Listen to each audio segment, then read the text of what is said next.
I wanna be a billionaire. I ain't getting no sleep till I see $1 million every week. I wanna be a billionaire. I ain't getting no sleep till I see $1 billion every week. I wanna be a billionaire. Billionaire, I wanna be a billionaire. Billionaire, I wanna be a Oh man. Ladies and gentlemen, how you doing? Welcome to another episode of Sleep is for Billionaires, the podcast. I am your host, Johnny Vegas. Now today, I got the man on my show, ladies and gentlemen. Now this guy is responsible for a lot of your favorite songs. He's the radio campaign guy behind a lot of your favorite records. Ladies and gentlemen, ISSY SANCHEZ. Thank you for having me, Johnny. A pleasure. Hi everybody. Thank you for coming, man.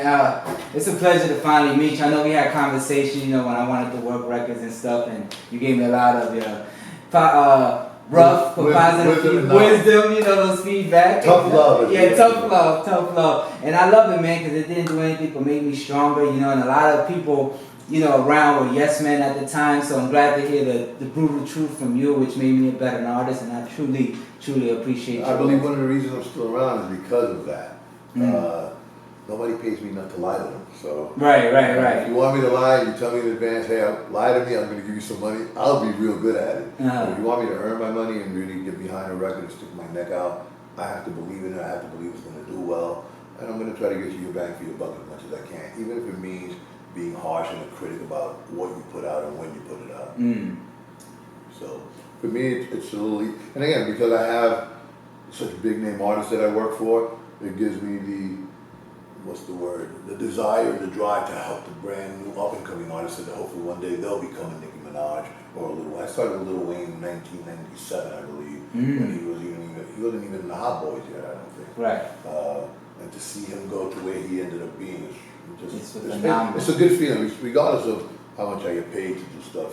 To see that satisfaction of somebody making it and then giving you even the smallest amount of credit. I'm not going to take full credit for anybody I work for. It's a team effort. I believe in strength in numbers. And in some cases, I'm a vital person in the project, and other times I'm just another person as part of the process. But still, the pride that I get when I see somebody succeed from where they started with nothing and get to a certain place is fulfilling. Very fulfilling for me. That's awesome, man. Where are you originally from? I was born in Puerto Rico. Okay. I came to New York. Well, I'm going to have to give you my age if I do that. Nah, you don't have to date it if you don't want I came to New York when I was 3. Okay. And I am already in my 60s. I'm not ashamed to admit it. It's wisdom right there. I've been in the business now for 43 years. And I've owned my own company for about 27, 28, I believe. It's been a nice long run. I outlived the disco era. I didn't think anybody could, but I ended up doing just that.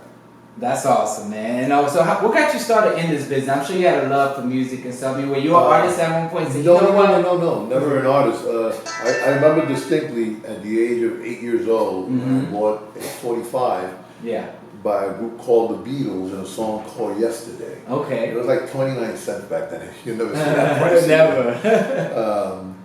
And I ended up wanting to learn the words, and then I ended up wanting to play it for other people so they could appreciate what I was appreciating, which in a sense made me a DJ at 8 years old. Without really knowing it. So by the age of 12, I was DJing in parks, with put together sound equipment. My brother had a pair of old Bose and some Macintosh equipment, two turntables that weren't direct drive. Right. We used to put pennies or nickels on the needle to slow them down and speed them up. Yeah. Or put our fingers on the side to slow down a record, or be able to cue a record to the beginning and get a half a revolution because you didn't have that instant startup. So there was a lot going from phono 1 to phono 2. Oh my God.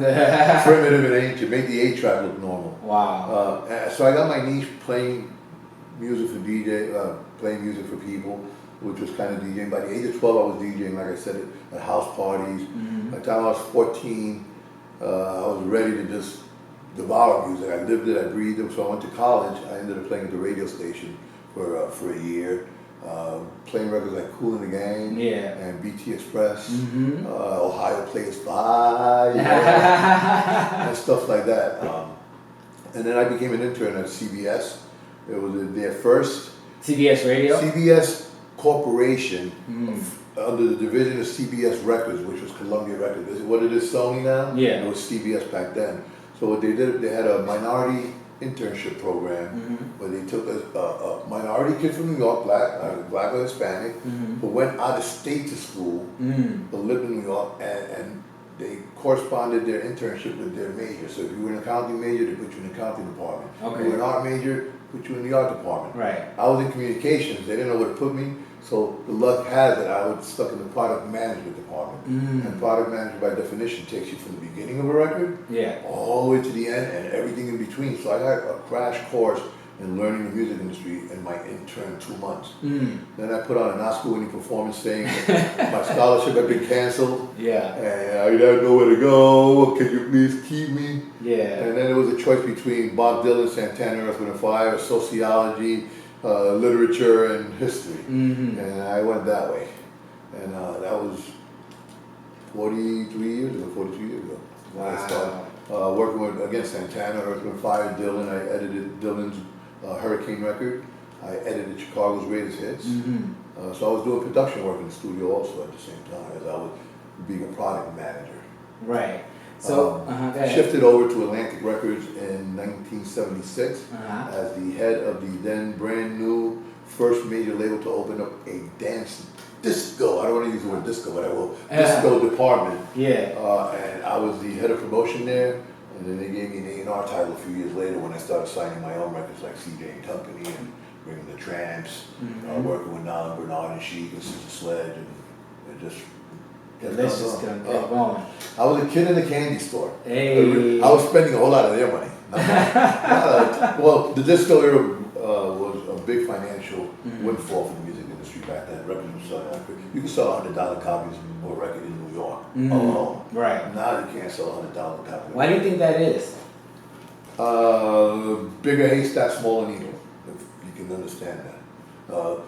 Once the internet was available, anybody who had a Casio or a program machine could go into their basement and call themselves a musician or producer. Right. And it kind of watered down and filtered down the quality of music.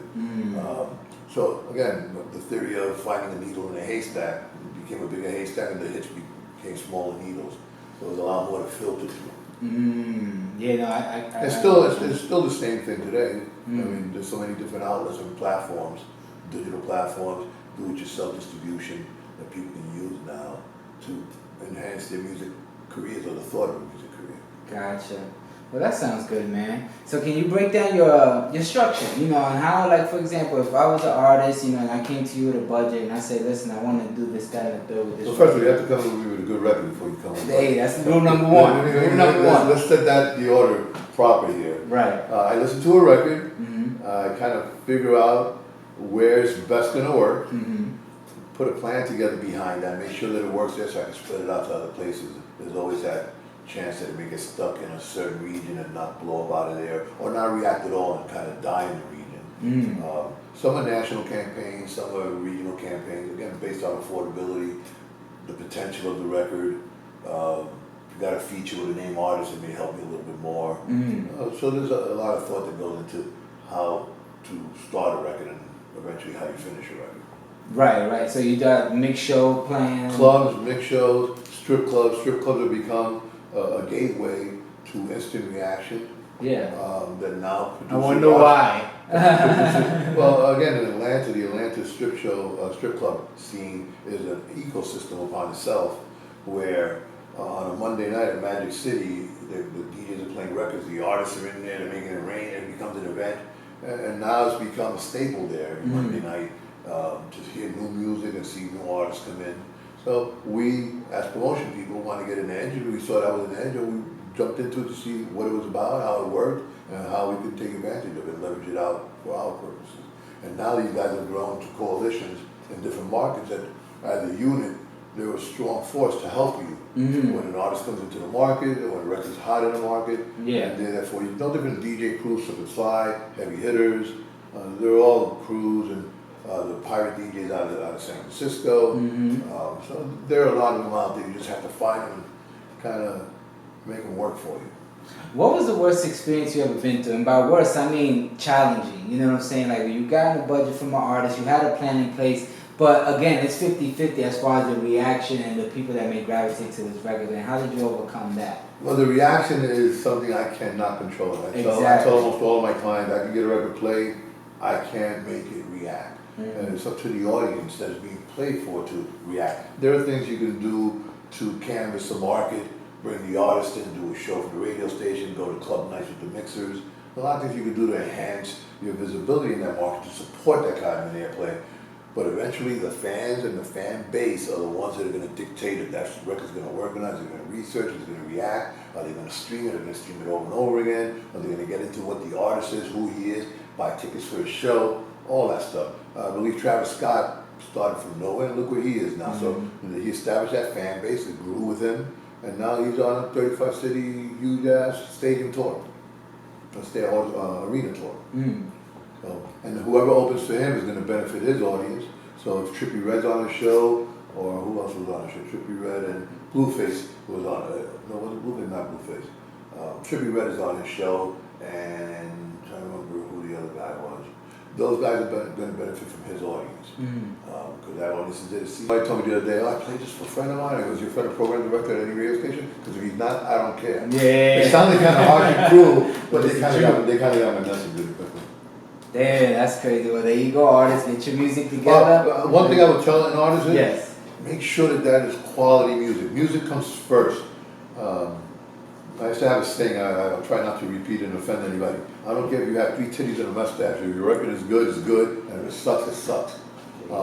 So make sure that record is the best potential that you could possibly put out to represent yourself. Because it's going to affect your next record and most likely your career.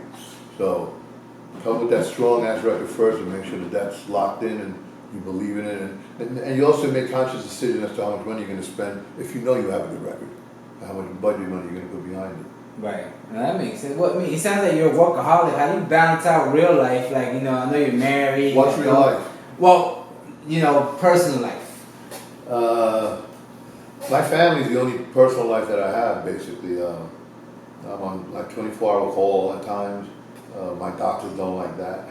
Oh, The stress factor for me sometimes gets a little high. Yeah. I have my moments of I want to walk away from everything because of the pressure, but it's the pressure that drives me and pushes me. And you know, when you work for guys like Slim and Baby at Cash Money, and you get to know them the way I know, and they're real good people, and they want to take care of you, and they want to take care of their artists, it keeps you going.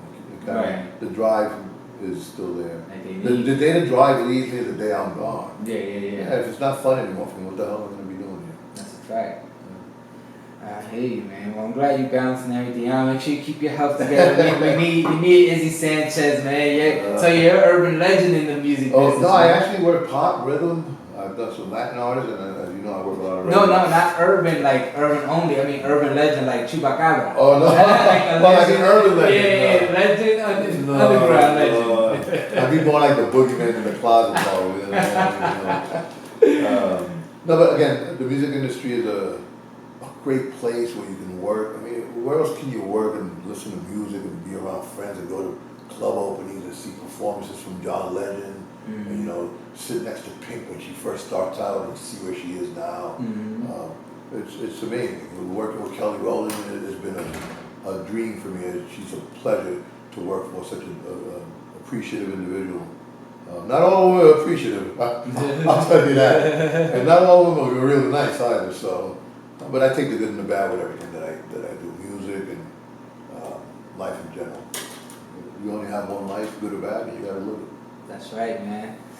Now, where can the people get in contact with Mr. ISSY Sanchez, and when will be the right time to contact ISSY Sanchez? Well, I would give out my email to anybody and let them send me music before we have any conversation, because if the record's not there, we don't need to waste time with a conversation. Right. If we do have a conversation about it, it's to tell you what you need to do to make it better, and to go and hone your skills and then come back to me when you're ready. I've sent a couple of people away when they were way too young or way not ready yet, and they've come back better prepared. And that's, again, advice that I would give just about to anybody. Be prepared, have your best shit ready, put your best foot forward, and somebody critiques it, remember, you're not gonna make everybody happy. Somebody in Seattle may love a record, somebody in Miami may hate a record. The same exact record. You just don't know till it's out there. Right. What's the saying? One man's garbage is another man's treasure. Exactly. Exactly. So, you never know. You're right. You never know. An artist, man, like you said, get your music together, mixing, mastering, good quality, good videos. Then you can contact him with a budget and see. Not hard to find. You can Google me. You can Google me and find me somewhere. Right, ISSY Sanchez. All right, you need a website, man. I don't have a website. I don't want a website. I haven't had a website since 2004, if I'm not mistaken. Yeah, 2004 was the last time I had a website. Oh man, that's when you can tell somebody's getting a lot of business. It's like, okay, listen, man, don't call me, I'll call you. No website. Well, I get bombarded with music from all different places, from publishing companies to management companies, movie companies for their soundtracks, artists individually, publishing companies, you name it, dude. I think I have to filter through all that stuff. Right. And I have staff who I count on to kind of balance out my opinion. I don't even tell them what I think about a record, and I see what they come back with and see how close we are to each other and get that general consensus from my staff. Because they don't want out there also killing themselves working the record, so they have to be fully on board also. Now that's what's up, man. I would definitely love for your staff to hear that Mommy record and see what opinion they got. Because I mean, I feel, I got a good opinion from you for the first record that I played for you today. And how you said it was different and all that, which was the reaction. Well, different to me varies. Different can be good, or different can be work. Both of them are not bad things, but different affords me a chance to go to places where the sound isn't exactly the same, or you're playing the same exact stuff. If you're a Latin artist and you hit 10 records, home records in a row on a radio station, you think your 11th one is going to make a difference to anybody? Not quite. So different to me is a good thing. Gives me more places to go. If somebody's going to shut a door in my face saying no, I could open up another one somewhere else. Right. And that's the best that I could ask. Hey, no, and I appreciate all of that. I thought you were going to give me some harsh reviews on the No, band. but they end up seeing the other guys also. Gotcha. So it's another way to help break record by jumping on a really good tour. What was the biggest record you were a part of? Ooh. Bang, bang. You're not asking me my favorite. You're No, asking not your favorite. No favoritism here. Your most successful. Well, there's several. I'm going to start with Nelly's Country Grammar. Only because that record actually, it's a little bit of a story. The record actually came out, I'm going to guess in February or whatever year that was. And by the end of March, early April, the record seemed to be dying. Nobody quite got it. It was different. It was like a country-ish. Yeah, hippish. Bounce to it. Bounce to it. It's coming out of St. Louis, so the South didn't quite get it yet. So they were playing in St. Louis, but it wasn't going any further in St. Louis. And then a friend of mine, a very dear friend of mine, Orlando Davis, the program director of LLD in Tampa. I hit him up with something that sounded stupid when I first heard it. I said, the people that live in Georgia, who get tired of living in Georgia, where do they go? He goes, well, they come down past the basic discipline line in Florida. So I said, I think this record work for those people. And he looked at me with this strange look and kind of knew where I was going with it. It wasn't exact. It was a geographical thing.